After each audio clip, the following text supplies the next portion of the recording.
Guys of Reddit, what is something you learned about girls after getting into a relationship? That birth control messes with their hormones a lot. Birth control can literally change a person. It's ducked.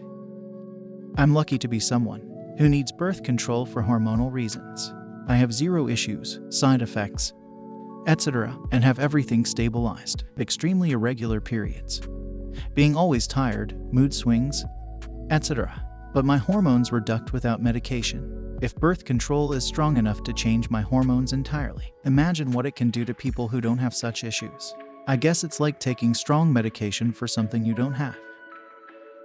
And yet men in long-term relationships rarely ever help out with the birth control situation, and then bitch about their so being crazy. Her hair somehow always ends up in between my butt crack. How? She put it there. Watch out. You know what's weird? I always thought that it was a long hair versus short hair thing. When I started dating my husband, his hair was short. Mine was shoulder length. But now we both have long hair. His is dark brown, curly and shoulder length. Mine is dark blonde, pin straight and butt length. It's very easy to tell the hairs apart. I've never had one of his hairs in my butt crack, ever, but he's had several of mine. It's a conspiracy, I tell you. That penetration without clitoral stimulation doesn't do the trick for a lot of women. I think an understanding of human anatomy helps a lot here. During fetal development, the tissues that become the penis in men turn into the clitoris in women. The clitoris isn't just the button under the clitoral hood. It actually has an internal part that wraps around the vaginal canal, and it also gets engorged with blood with arousal. Having sex without touching it is kind of like being completely flaccid, and then having someone only stroke the shaft without ever touching the head. You'll probably still get aroused and it'll still feel good, but it's not satisfying and you might not be able to finish easily. Except for women, cause something goes inside us. It actually hurts to take a dick if I'm not at all aroused first. This part is my personal speculation, but I think this is why there's so much variability in what women like.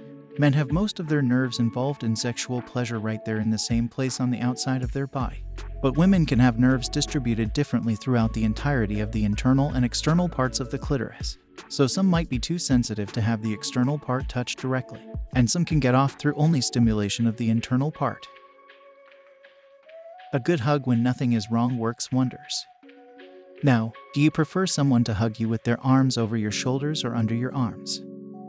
Chokehold actually. This is solely dependent on height difference, and anybody who says otherwise is wrong. I'm 1.92 centimeters, and unless the girl is 1.80 plus, she should hug only from waist down. If not, they're just making something nice into needlessly uncomfortable.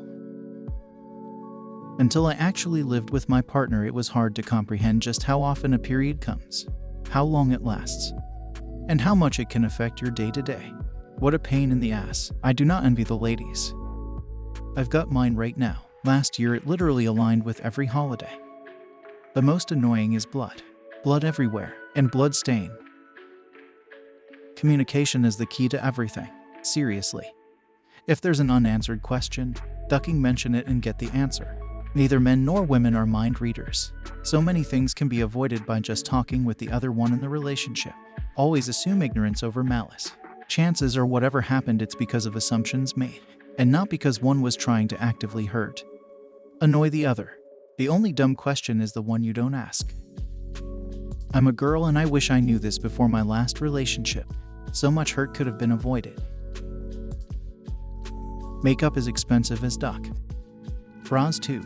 I thought just the higher end ones would be expensive, but assumed the day-to-day ones costs much less than they do.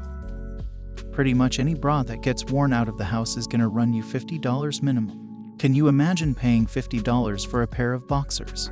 And not just for a pair, but for every pair. I always wore the cheaper bras, until one day my gran took me shopping, and we got 2 pairs that were really expensive. But it was the first time in my life a bra was actually comfortable. I've had them for years and they don't fit as comfortably anymore, unfortunately.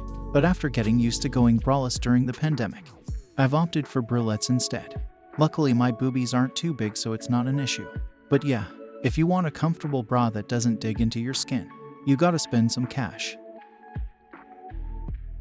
Bobby pins are magical items that will materialize out of thin air and disappear just as suddenly. Bobby pins and teaspoons go to a magical void. I don't know what they do there, but I like to think they're happy. This process will continue until enough bobby pins have disappeared for you to, on average, find a lost one for every one you lose, thus achieving balance. Same with hair ties and clips.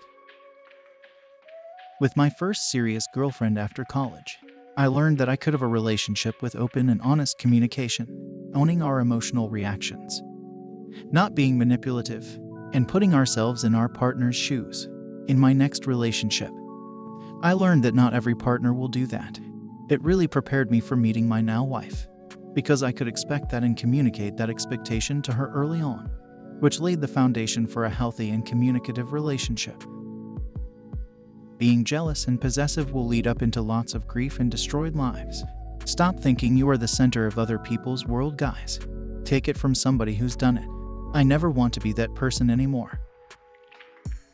Actually, the most valuable thing I've learned is be honest. If I'm going to the pub and know I'll be back late, just be straight up and tell it like it is. Most girls like honesty. Seems fairly obvious, doesn't it? The relationship I'm in now has been by far the best, because I don't try to play games, which has got me into trouble in the past. Honesty and transparency, it's the key. I've tried explaining this to so many guys. Like, dude, your wife is calling you constantly because it's midnight, and you told her you'd be home by 9. For all she knows, you've been in an accident and are lying dead in a ditch somewhere. She's calling because she loves you, and she's worried about you. Just tell her you'll be out with the boys all night, and be done with it. You don't have enough hangers. This one got me lol. I had a cloth bag absolutely full of hangers laying my dresser for years. A ductin of them just accumulated over time, I guess. Anyway, I had planned to eventually throw them out but forgot about them. Fast forward to about a month ago, when my girlfriend is moving in. It took time for me to realize the situation, when she said, "I'm gonna need more hangers." Before going further, you can support our work by joining our Patreon, from the link in the description, starting only from $3 a month, which provides exclusive perks. Also, don't forget to subscribe to the channel. My boyfriend didn't know girls wiped after peeing. He was 20 at the time of revealing this. My son was really amazed the other day when we had a discussion about this. He exclaimed, "Ooh. That's why the toilet paper goes so fast." Exploding head. I'm glad it didn't take him a full 20 years. I once worked with a 22-year-old girl that didn't know she had a urethra. No shit. She was from a super religious family, and I guess they just never told her. I would have thought that was something you'd discover on your own, but maybe not. She wasn't unintelligent otherwise. An issue or argument is not a win-lose situation every time. Take time to compromise and learn from each other instead. You have to look at it like it's a democracy. You both have different opinions, but you're both trying to figure out how to accomplish some goal for the Republic. She can snore like a freight train. I had to have a septoplasty and synaplasty at the same time, so I ended up with huge plastic splints up my nose and needing to sleep sitting up. My husband tried so hard to stay next to me, but he swore I sounded like a chainsaw revving beside him. He finally gave up and slept in the living room for the remaining 2 weeks. I had the splints. I felt terrible for him. I'm female, but my male partner had no idea that women can't hold in our periods like we hold in pee. I found this out when he was telling me about a girl in 6th grade who got her period in class, and he couldn't believe how she just let it all out all over, as if she peed in her pants, but it was period blood. I had to explain to him how it works, but I guess, how would he have known? I never thought about it. My guy friend thought the same thing. We were talking about how homeless women might deal with periods, and he thought it just stayed in until they peed. Daily sunscreen. Lotion your whole body in the morning. I used to be firmly in tan camp. I'd have a heavy bronze from like May till October. But my girlfriend, now wife, got me fully on board with religious sunscreening anytime I'm going to be outside. Sure, I may look like a ghost now, but I'm gonna look like a young ghost.